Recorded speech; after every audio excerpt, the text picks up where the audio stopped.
Hello po, magandang tanghali. Ako po si Nacho Espinosa at siya si... Alaina Corson Ramirez.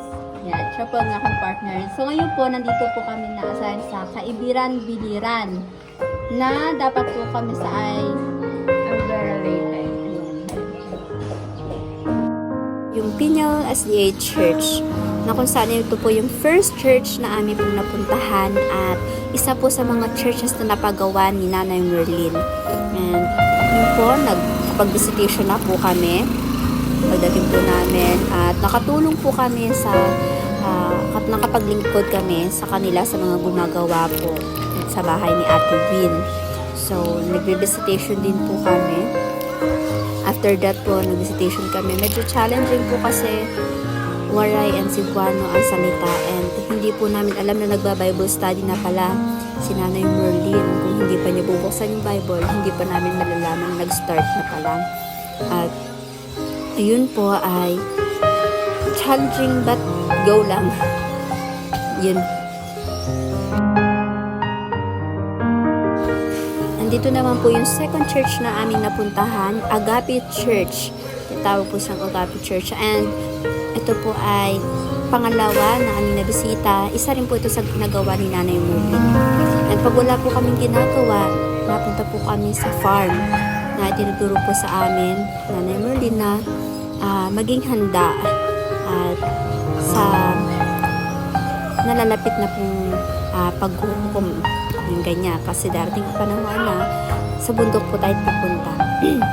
And yan po, nakapunta din po kami sa Bye-Bye. Yan po ay seminar.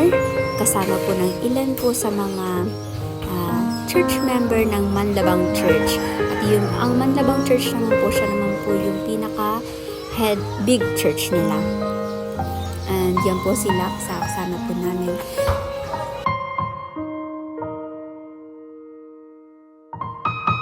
At yan naman po, kami po ay nakapunta sa Baypay, sa tabing dagat, na pag wala po si Nanay Merlin, yan po yung ginagawa namin. At praise God, nakapaglingkod po kami sa mga tao doon. Yan po sila.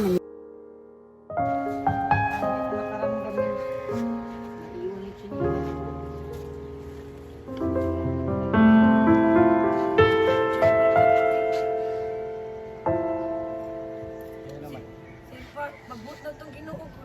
Ay naman, tsampa man. Kay sugo ka mong Ginoo. Inutusan kayo ng Panginoon ba? Na mag-home visit ba dito ba kay siyempre oh. Hindi naman kasi Problema yan sa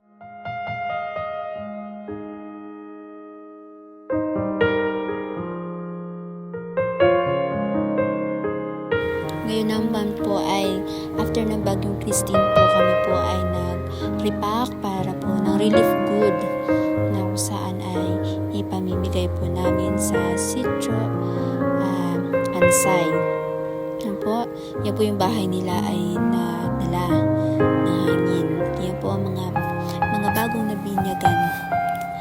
At yan po, may mga kapatiran po tayong pinuntahan din, binigyan din po ng relief goods sapagkat kahit sila, makikita nyo po, puno ay tumbang-tumba. Yung mga saging po na kanilang mga pananim, wala lahat. Kahit may mga bunga po ay talagang natumba. Kahit maliit pa, talaga pong walang na-save sa kanilang mga tinanim. At yan po, nakakatuwa po na nakatulong, nakapaglingkod sa kanila. At successful naman po ang pamimigay po namin.